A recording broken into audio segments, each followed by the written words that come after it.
നമസ്കാരം. ആലുവയിൽ നിന്നാണ്. ആലുവയിൽ നീറിക്കോട് എന്ന് പറയുന്ന സ്ഥലത്ത് കാക്കനാട്ട് ദേവി ശ്രീ ഭദ്രകാളി ക്ഷേത്രമാണ്. ഈ ക്ഷേത്രത്തിൽ ഇപ്പോൾ വരാനുണ്ടായ കാരണം എന്ന് പറഞ്ഞിട്ടുണ്ടെങ്കിൽ ഈ ക്ഷേത്രം നശിപ്പിക്കാനായിട്ട് മുൻ ഭരണാധികാരികളും കുറച്ച് സാമൂഹ്യ വിരുദ്ധരും ശ്രമിക്കുന്നു എന്നതിൻ്റെ തെളിവുകൾ കൊണ്ടുവന്ന് തന്നിട്ടാണ് ഈ അമ്പലത്തിൽ വരാൻ കാരണം. വർഷങ്ങളായിട്ട് ആരാധിക്കുന്ന മൂർത്തികളാണ് ഇവിടെ. വിഷ്ണുമായ, ഭദ്രകാളി, അങ്ങനെ പല മൂർത്തികളുടെ പ്രതിഷ്ഠയുണ്ട്. എന്നിട്ടും സമൂഹവാസികളായ കുറച്ചു പേർ ഈ അമ്പലം നശിപ്പിക്കാൻ ശ്രമിക്കുന്നു. അതിനെതിരെ ഇപ്പോൾ ഈ അമ്പലത്തിൻ്റെ പ്രസിഡന്റ് അടക്കം ഭാരവാഹികളെല്ലാവരും ഹിന്ദു സേവാ സംഘത്തിൻ്റെ സഹായം അഭ്യർത്ഥിച്ചിരിക്കുകയാണ്. ഇവിടെ ഈ അമ്പലം നടത്തിക്കൊണ്ടുപോകാൻ സാധിക്കുന്നില്ല എന്ന് മാത്രമല്ല, പൂജ ചെയ്യണ പൂജാരിക്ക് പോലും ഇവിടെ പൂജ കർമ്മങ്ങൾ ഭംഗിയായി നടത്തുവാൻ സാധിക്കുന്നില്ല എന്നാണ് സാക്ഷ്യപ്പെടുത്തുന്നത്. ഇവിടെ ജോലി ചെയ്യുന്ന കൗണ്ടറിൽ ജോലി ചെയ്യുന്ന വയസ്സായ സ്ത്രീകളെ വരെ ഇവിടെ ജോലി ചെയ്യാൻ അനുവദിക്കുന്നില്ല എന്നാണ് പരാതി.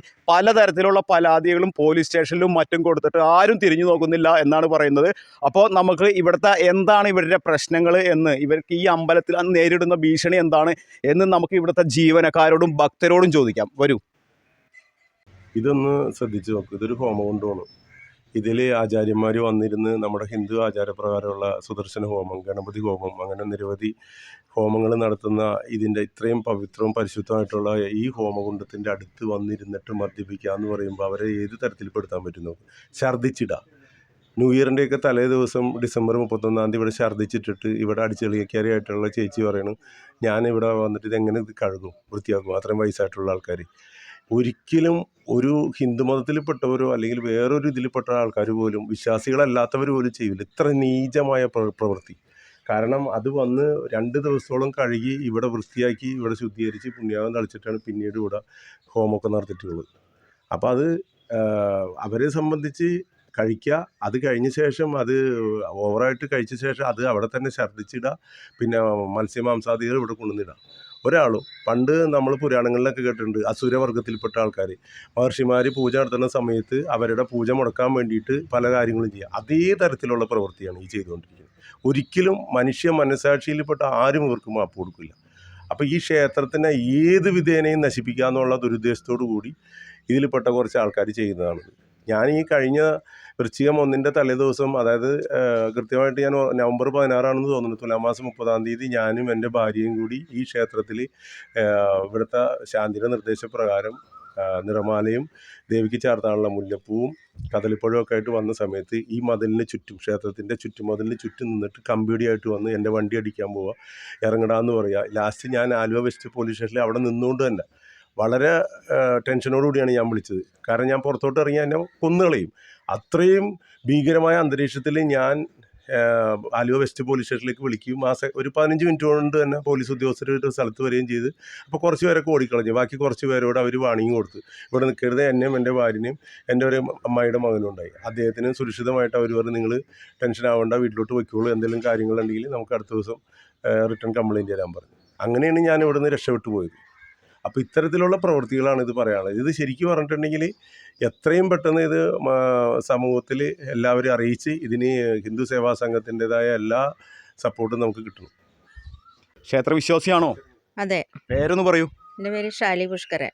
ഈ അമ്പലത്തിനെ തകർക്കാൻ വേണ്ടി ഒരു വിഭാഗം ദുഷ്ടശക്തികൾ പ്രവർത്തിക്കുന്നു എന്ന് കേട്ടിട്ട് വന്നതാണ്. എന്തെങ്കിലും അനുഭവം അറിവോ ഉണ്ടോ? എനിക്ക് നല്ല അനുഭവമുണ്ട്. ഏപ്രിൽ 1 മുതൽ നല്ല അനുഭവമുണ്ട്. ഞാനിവിടെ ഓഫീസ് സ്റ്റാഫാണ്, കമ്മിറ്റി മെമ്പറുമാണ്. അപ്പോൾ ഈ പരിസരത്ത് ഈ ചവിട്ടുകടിയിൽ വന്നിരുന്നും കൊണ്ട് കഴിഞ്ഞ കമ്മിറ്റിയിലെ പ്രസിഡൻറ്റും കൂട്ടാളികളും കൂടി വന്നിരുന്ന് ഇവിടെ കേസാണ്, അതുകൊണ്ട് നിങ്ങളാരും വഴിപാടിന് എഴുതരുത്. പിന്നെ ഇവർ ഫോണിൽ ഇതും അട്ടഹാസവും ചിരിയും കൊണ്ട് എനിക്കിവിടെ ഇരുന്ന് സ്വസ്ഥമായിട്ട് ഇവിടെ ഇരുന്ന് ഇത് ചെയ്യാൻ പറ്റാറില്ല. തലയൊക്കെ പെരുത്ത് കയറാറുണ്ടായിരുന്നു. ഇവർ പിന്നെ വൈകിട്ടും വരും, രാവിലെയും വൈകിട്ടും ഇത് തന്നെ ഇവരുടെ പ്രവൃത്തി. അമ്പലത്തിനെതിരെ പ്രവർത്തിക്കാൻ വേണ്ടി മാത്രം കച്ചകെട്ടി ഇറങ്ങി തിരിക്കുന്നവരാണ് ഇവർ. അമ്പലത്തിനെതിരായിട്ട് മാത്രം കച്ചകെട്ടി തിരിക്കുകയും ചെയ്യും. പക്ഷേ ഇവർ ചെന്ന് അമ്പലത്തിൽ വരണ്ടെന്ന് ആൾക്കാരോട് പറയുകയും ചെയ്യും. ഇവർ തന്നെ ചെന്ന് ദേവിനെ തൊഴുത് പ്രാർത്ഥിച്ചുകൊണ്ടും വന്ന് ഇവിടെ ഇരുന്നുകൊണ്ടുള്ള പ്രവൃത്തികളാണ് ഈ ചെയ്യുന്നത്. ഈ അമ്പലത്തിൻ്റെ കോമ്പൗണ്ടിൽ കയറി വെള്ളവടിയും കാര്യങ്ങളൊക്കെ ഉണ്ട്. അത് ഈ മുൻ ഭരണസമിതി അംഗത്തിൽപ്പെട്ട ആൾക്കാരാണോ? അത് എനിക്ക് ഇത് പറഞ്ഞു. അത് തന്നെയാണ് ഇത്. കമ്മിറ്റിക്കാരും കൂടിയുള്ള കൂട്ട്. ഞാനിവിടെ വരുമ്പോൾ രാവിലെ ഇപ്പോൾ കപ്പലണ്ടിയുടെ പാക്കറ്റും കപ്പലണ്ടി പൊളിച്ചിട്ടതും ഒക്കെ അടിച്ച് ഞാൻ കളഞ്ഞിട്ടാണ്.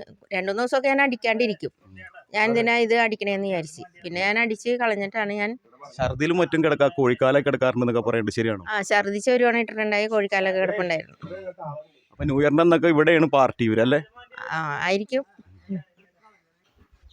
പിന്നെ ഒരു ദിവസം ഇവർ കുടിച്ച് ഛർദ്ദിച്ച് കോഴിക്കാലൊക്കെ കിടക്കണ കണ്ടപ്പോൾ ഞാൻ കമ്മിറ്റിക്കാരോട് പറഞ്ഞ്, കമ്മിറ്റിക്കാരെ അറിയിച്ച് കഴിഞ്ഞിട്ട് അവർ പിറ്റേന്ന് ദിവസം എന്നോട് ഈ കൂട്ടാളികൾ വന്നിരുന്ന്, എതിർ കക്ഷികൾ വന്ന് എന്നെ ഓഫീസിൽ അടച്ച് ഇട്ട് കത്തിക്കുമെന്ന് പറഞ്ഞു.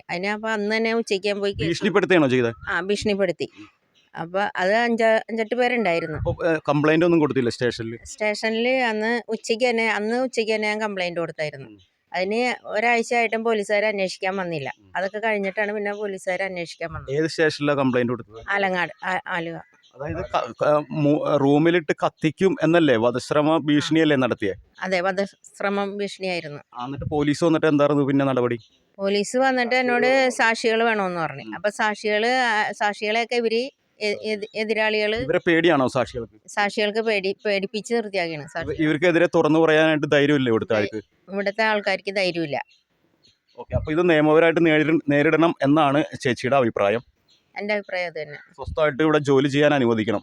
സ്വസ്ഥമായിട്ട് ജോലി ചെയ്യാൻ എനിക്ക് അനുവാദം കിട്ടണം. ശരി, ഓക്കെ. ആരൊക്കെയോ വന്ന് എന്തൊക്കെയോ പറയുന്നത് തന്നെ എനിക്ക് പറയാൻ പറ്റുന്നില്ല. അത്രയും വധഭീഷണിയിലും മാനസികമായിട്ടും തകർന്നാണ് ഞാനിവിടെ ഓഫീസിൽ വർക്ക് ചെയ്യണത്. ഇനി ഇത് പറഞ്ഞതുകൊണ്ട് ഇനി എന്തെങ്കിലും വേറെ ബുദ്ധിമുട്ട് എന്നെ വരുത്തുമെന്ന് എനിക്കറിയില്ല. ഈ അമ്പലത്തിലും ജീവനക്കാർക്ക് എല്ലാവരുടെ അവസ്ഥ ഏകദേശം ഇതൊക്കെ തന്നെയാണോ? എല്ലാ ജീവനക്കാർക്കും ഇതൊക്കെ തന്നെ അവസ്ഥ. അതുകൊണ്ട് ശാന്തി വരെയും ഇട്ടിട്ട് പോയി. ശാന്തി ഇട്ടിട്ട് പോയി? ശാന്തിനെ ഇതുപോലെ ഭീഷണിപ്പെടുത്തി വിട്ടാണോ? ശാന്തിക്ക് അമ്പലത്തിൽ ശ്രീകോവിലിൽ കയറിയിരുന്ന് പൂജ ചെയ്യാൻ സ്വസ്ഥതയില്ല. ഈ ഇവിടുത്തെ ബഹളവും ഇതെല്ലാം കൊണ്ട്. അതുകൊണ്ട് സ്വസ്ഥത ഇല്ലാണ്ട് പൂജ ചെയ്യാൻ പറ്റൂല എന്ന് പറഞ്ഞാൽ ശാന്തി ഇട്ടിട്ട് പോയി.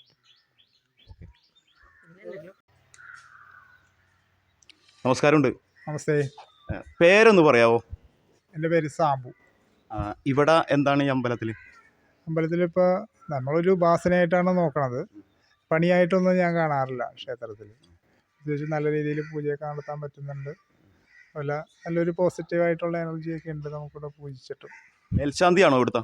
ഇവിടുത്തെ മേൽശാന്തിയാണ്. ഇപ്പോൾ ഒരാഴ്ചയായിട്ടുള്ളൂ ചാർജ് എടുത്തിട്ട്. ഈ അമ്പലത്തിലെ പേരും ഇവിടുത്തെ പ്രതിഷ്ഠിച്ചേക്കണ മൂർത്തികളെ കുറിച്ചൊന്ന് പറയാവോ?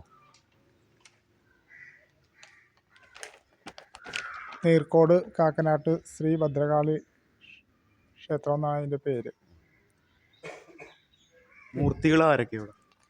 മൂർത്തികളിപ്പോൾ വിഷ്ണുമായ ഉണ്ട്, പിന്നെ ഭദ്രകാളി, പിന്നെ മുത്തപ്പൻ, ആദിമുത്തപ്പൻ, സർപ്പനാഗങ്ങളുണ്ട്, വിഷ്ണുമായ. ഇതിനൊക്കെ വലിയ പ്രാധാന്യമുള്ളതാണ് വിഷ്ണുമായക്ക്. എല്ലാ ദിവസവും കലശങ്ങളൊക്കെ ഉണ്ട്. അവിടെയും നല്ലൊരു പോസിറ്റീവ് എനർജിയാണ്. വിഷ്ണുമായക്ക് നല്ല ശക്തിയുണ്ട്. കലശങ്ങളും എല്ലാം ഭംഗിയായിട്ടൊക്കെ ചെയ്യുന്ന അനുഭവങ്ങളൊക്കെ ഉണ്ട്. ഒരുപാട് അനുഭവങ്ങളുണ്ട്. ഈ നാട്ടുകാരും വിശ്വാസികളും എല്ലാം സഹകരിക്കാറുണ്ടോ അമ്പലമായിട്ട്? എന്ന് വെച്ച് കഴിഞ്ഞാൽ ഞാനിപ്പോൾ ഒരാഴ്ചയിലേ ആയിട്ടുള്ളൂ വന്നിട്ട്. എന്നാലും ആൾക്കാരുണ്ട് എല്ലാ ദിവസവും. താങ്കൾക്ക് ഇവിടെ ദുരനുഭവം എന്തെങ്കിലും ഉണ്ടായിട്ടുണ്ടോ? പ്രത്യേകിച്ച് നമുക്കൊന്നും ഉണ്ടായിട്ടില്ല. ഇല്ല, കുഴപ്പങ്ങളൊന്നുമില്ല. ശരി, ഓക്കെ.